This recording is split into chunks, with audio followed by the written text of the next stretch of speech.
சரி, இப்போ மாந்தி. இந்த மாந்தி ஒவ்வொரு பாவத்திலையும் இருந்தா நம்ம கர்ம நட்சத்திரத்தில் நின்னா எந்த மாதிரியான விஷயங்கள் அப்படின்னு சொல்லிட்டு இப்போ ஒவ்வொரு பாவத்திலையும் இருந்தா நமக்கு எந்த மாதிரியான பலன்களை கொடுக்கும், எந்த மாதிரியான பலன்களை கெடுக்கும்.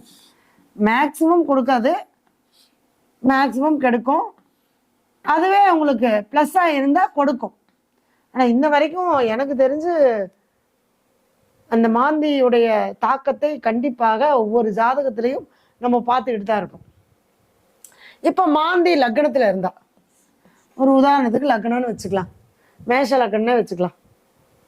அது ஒவ்வொரு லக்னத்தை பொறுத்து மாறுபடும் அந்த சாபம். இல்ல மேஷ லக்னமா இருந்தா செவ்வாயினால வந்தது, ரிஷப லக்னமா இருந்தா சுக்கரனால வந்தது, பெண்ணுனால வந்தது, இது கணவனால வந்தது, சகோதர உறவுனால் வந்தது, மண்ணு மனை பூமினால வந்தது சொல்லலாம். அப்படி ஒவ்வொரு விஷயத்தையும் நம்ம சொல்லிட்டே போலாம், நிறைய இருக்கு. சரிங்களா? இப்ப மாந்தி லக்னத்தில் நின்னா, லக்னம் என்ன? ஜாதகர். இப்ப ஜாதகருக்கு கிடைக்க வேண்டிய எல்லாமே தடைப்பட்டு கிடைக்கும். இது அவருக்கு காலையில பசிச்சதுன்னா சாப்பிட முடியாது, எல்லாம் இருக்கும் அனுபவிக்க முடியாது.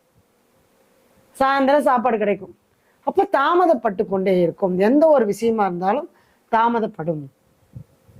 அவரால் வாழ்க்கையில ஜெயிக்கவே முடியாது. ஏதோ ஒரு விதத்துல ஒரு ஜானையர்னா ஒரு முளைஞ்சிருக்கும்.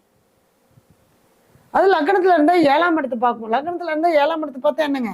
7ஆம் இடங்கிறது என்ன? வாழ்க்கை துணை, நண்பர்கள், பார்ட்னர், சொந்தக்காரங்க, தொழில், சிறு தொழில், வாடிக்கையாளர், இவங்க எல்லாம் ஏமாத்திடுவாங்க.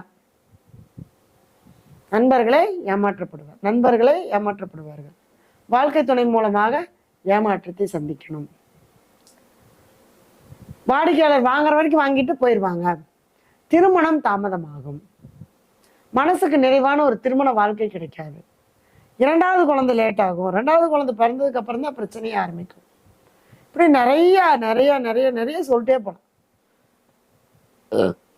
அப்ப லக்னத்துலன்னா ஜாதகர், இது ஜாதகர் அனுபவித்து கொண்ட, ஏற்படுத்தி கொண்ட கர்மா. ஜாதகர் தனக்குத்தானே அந்த கர்மாவை, கஷ்டத்தை அனுபவிக்கணும். இப்ப லக்னத்துல மாந்தி இருக்குன்னு வச்சுக்கோங்களேன், அது எந்த நட்சத்திரத்துல இருக்குன்னு பாருங்க, எந்த வீட்டுல இருக்குன்னு பாருங்க உங்க லக்னத்துக்கு. அது சார்ந்த சில ஆலய வழிபாடுகள் பண்ணுங்க. இப்ப பொதுவா நான் சொல்லிட்டு வரேன். இப்ப லக்னத்துல இருந்தா என்ன ஆஃப் பண்ணி போட்டேன். இப்ப லக்னத்துல இருந்தா என்ன மாதிரின்னா நம்ம பொதுவான கோவில்கள் சொல்லிட்டு வரேன். சரிங்களா?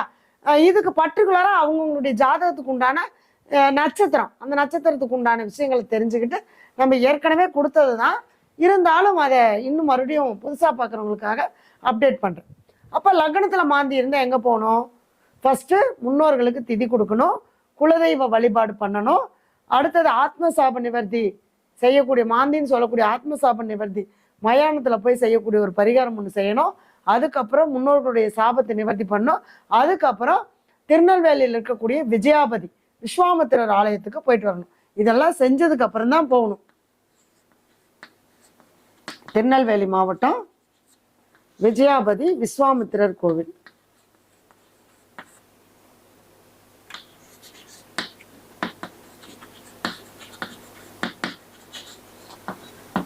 இந்த ஆலயத்துக்கு போய் உங்க வயசு எத்தனையோ, லக்னத்துல இருந்தா வயசு எத்தனையோ அத்தனை தீபம் ஏற்றி சாமி கும்பிட்டு வரணும், அர்ச்சனை பண்ணிட்டு வரணும். அப்ப இதுக்கு முன்னாடி இவ்வளவு விஷயங்களை செஞ்சுட்டு அதுக்கப்புறம் நம்ம கோயிலுக்கு போகும்போதுதான் அதுக்கான பலன் முழுமையா கிடைக்கும். எல்லாரும் மேடம் நீங்க சொன்னீங்க நான் கோயிலுக்கு போயிட்டு வந்தேன் ஆனா பலன் இல்லை அப்படின்னு நிறைய பேர் இருக்கீங்க. அது அவங்கவுங்களுடைய ஜாதகத்தை பொறுத்து பலன்களை மாறுபட்டுட்டே நம்ம போலாம். சரிங்களா? அடுத்தது 2ஆம் இடத்தில் மாந்தி.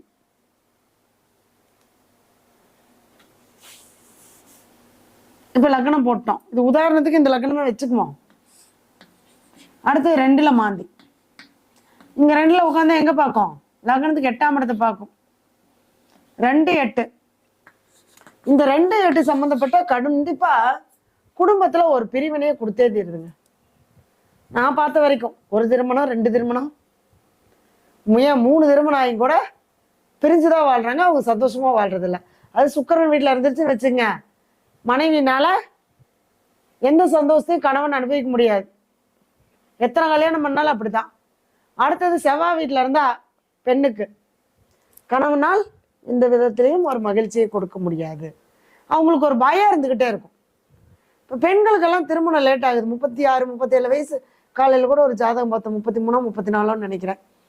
ஏன்னா அவங்களுக்கு அந்த செவ்வாய் பாதிக்கப்பட்டிருந்தா அவங்களுக்கு அவ்வளோ சீக்கிரம் அந்த கணவனால் அப்படின்னு கிடைக்கக்கூடிய ஒரு உறவு வராது.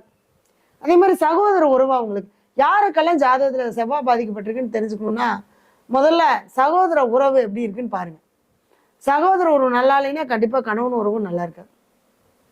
சகோதர உறவு நல்லா இருந்தால் கணவன் உறவு நல்லா இருக்கும். அதே மாதிரி சுக்கிரன் ஆணுடைய ஜாதகத்தில் பாதிக்கப்பட்டிருந்தா யாருக்கெல்லாம் நமக்கு சகோதரி எதிரியா இருக்கிறாங்களோ கண்டிப்பா மனைவி எதிரியா தான் இருப்பாங்க. சகோதரி சப்போர்ட்டா இருந்தா மனைவி சப்போர்ட்டா தான் இருப்பாங்க. சுக்கிரன் நல்லா தானே இருக்கு. அந்த மாதிரி ஒவ்வொரு கிரகமும். அப்ப 2ஆம் இடத்துல இருந்தா 2ஆம் இடம் குடும்பஸ்தானம். அப்ப குடும்பத்தை அமைக்க விடாது, ஒரு தாலியே கட்ட விடாது. அப்படியே மீறி கட்டினாலும் அது அங்க எப்படா பிச்சுக்கிட்டு போலாங்கிற இதுலதான் இருக்கும். இந்த 8 2 8ல மாந்தி சம்மந்தப்பட்டா ஒவ்வொருத்தருக்கும் 3 மாசத்துலயே மாங்கல்யம் விட்டு போயிடும். நிறைய கேள்விப்பட்டிருக்கும். மாங்கல்யம் மாத்தினீங்கன்னா ஆமாங்க மாங்கல்யம் மாத்திரமாங்க. மாங்கல்யம் மாத்தி கட்டினா தான் நல்லது. அதுதான் பரிகாரமே. இப்போ ஒவ்வொன்றுக்கும் ஒவ்வொரு விஷயம் இருக்கு இல்லையா. இப்போ 2ஆம் இடம்னா பணம். பணத்தை யார்கிட்டயாவது கொடுத்தா திரும்பி வராது. பணம் பிரச்சனைக்கு போகும், பணம் வட்டிக்கு போகும், பணத்தை சேமிப்பு பண்ண முடியாது, கையில வச்சிருக்க முடியாது. அது அடுத்தவங்களுக்கு தான் போய் சேரும், நம்ம வச்சிருக்க முடியாது. குடும்பத்துல ஒரு நிம்மதி இருக்காது. குடும்பங்கிறது 2ஆம் இடம். அப்ப ஆளுக்கு ஒரு துருவத்துல இருக்கிற மாதிரி இருக்கும். 8ஆம் இடம் ஆயில பத்தின பயம் இருந்துகிட்டே இருக்கும். நித்திய கண்டம் பூர்ண ஆயில் மாதிரி. இப்படி ஒவ்வொரு விஷயத்திலையும் அந்த மாந்தி நம்மளுக்கு அந்த பாதிப்பை கொடுத்துட்டே இருக்கும். இப்ப 2ஆம் இடத்துல மாந்தி இருந்தா எங்க போகணும்? இது நான் கொஞ்சம் கொஞ்சம் தான் சொல்லியிருக்கேன், இன்னும் நிறைய இருக்கு. சரிங்களா?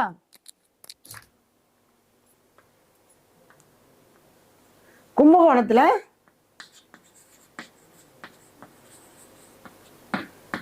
தில தர்ப்பணபுரி,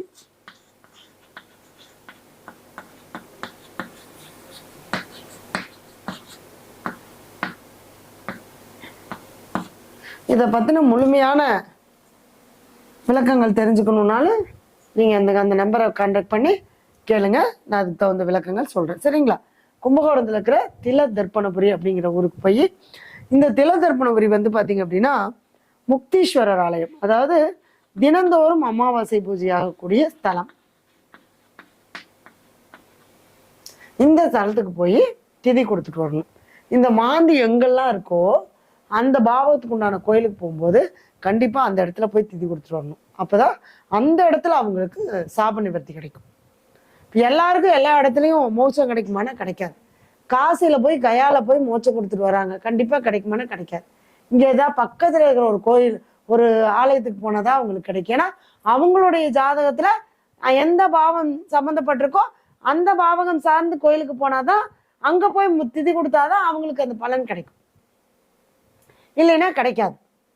அப்ப இந்த தில தர்ப்பணவரி போய் ஒரு முறை தர்ப்பணம் கொடுத்துட்டு வந்தா கண்டிப்பா அந்த மாந்தி தோஷமானது அவங்களுக்கு நிவர்த்தி ஆகும். அதுக்கு முன்னாடி நான் என்னன்னு சொல்லியிருக்கேன், முதல்ல ஆத்ம சாப நிவர்த்தி பண்ணணும், அடுத்தது குலதெய்வ வழிபாடு பண்ணணும், முன்னோர்களுக்கு திதி கொடுக்கணும், அதுக்கப்புறம் இந்த ஆலயத்துக்கு போய் ஒரு முறை திதி கொடுக்கணும்.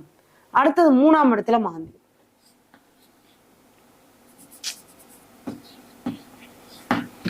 அப்போ 3ல மாந்தி. மாந்தி என்ன பண்ணோம்? 3ஆம் இடத்துல மாந்தி முயற்சி ஸ்தானம், சகோதர உறவு, கல்வி, புதன் பேச்சு. உதாரணத்துக்கு புதன் வீட்டு சொல்லியிருக்கேன். இது ஒவ்வொரு வீட்டுல இருக்கும்போது மாறுபடும்.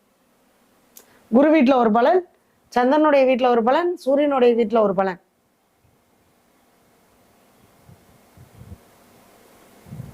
இது சும்மா தொடக்கத்துக்கு உண்டான விஷயம்தான். இப்போ 3ஆம் இடம் முயற்சி. 3ல இருந்தா 9ஆம் இடம் வீரியஸ்தானத்தை பாதிக்கும். குழந்தை பிறப்பு தாமதம். யாருக்கோ பார்த்தேன்னு நினைக்கிறேன், இன்னைக்கு உங்களுக்கு குழந்தை இல்லை, 3ஆம் இடத்துல மாந்தி 9ஆம் இடத்தை பார்க்குது. அதே பெண்ணுக்கு 9ஆம் இடத்துல இருந்து 3ஆம் இடத்தை பார்த்தா கண்டிப்பா இருவருக்கும் கர்ப்பம் சார்ந்த விஷயங்கள் பிரச்சனையை கொடுக்கும். குழந்தை பாக்கியம் இருக்காது. 10 வருஷம் 12 வருஷம் குழந்தை இல்லாதவங்க இருக்கிறவங்க கூட இருக்காங்க. சொல்லலாம், கண்டிப்பா சொல்ல முடியும். அப்போ 3ஆம் இடங்கிறது சகோதர உறவு. சகோதர உறவில் நமக்கு ஒரு நிம்மதி இருக்காது. சகோதர உறவினால் நமக்கு கிடைக்கக்கூடிய எந்த விதமான பலனும் கிடைக்காது. சொத்துக்காக தான் நமக்கு சகோதர உறவே பிரச்சனையை கொடுக்கும்.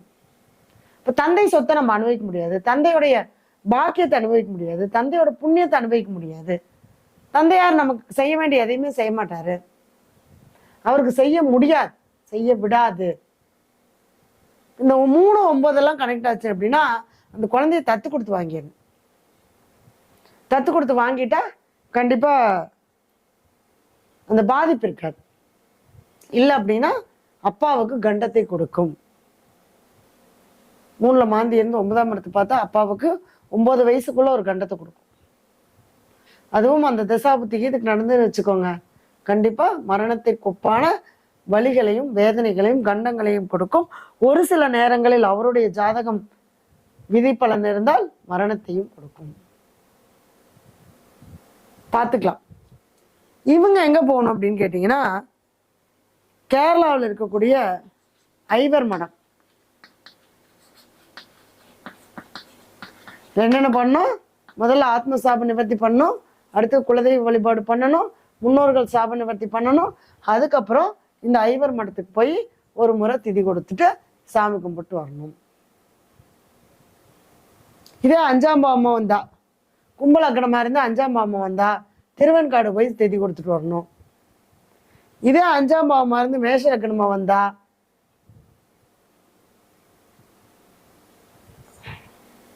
திருக்காஞ்சி போய் திதி கொடுத்துட்டு வரணும். இப்படி ஒவ்வொரு பாவத்துக்கும் ஒவ்வொரு கோவில்கள் மாறுபடும். சரிங்களா? இது பொதுவான பலன்களை நான் சொல்லிட்டு வரேன். அவங்கவுங்க ஜாதகத்துல கோயில்கள் கண்டிப்பா மாறுபடும். சரிங்களா? அடுத்தது 4ஆம் இடத்துல மாந்தி. 4 நாளே தாய்ஸ்தானமா வீடா, இந்த 4ல மாந்தி இருக்கிறவங்களுக்கு பாத்தீங்க அப்படின்னா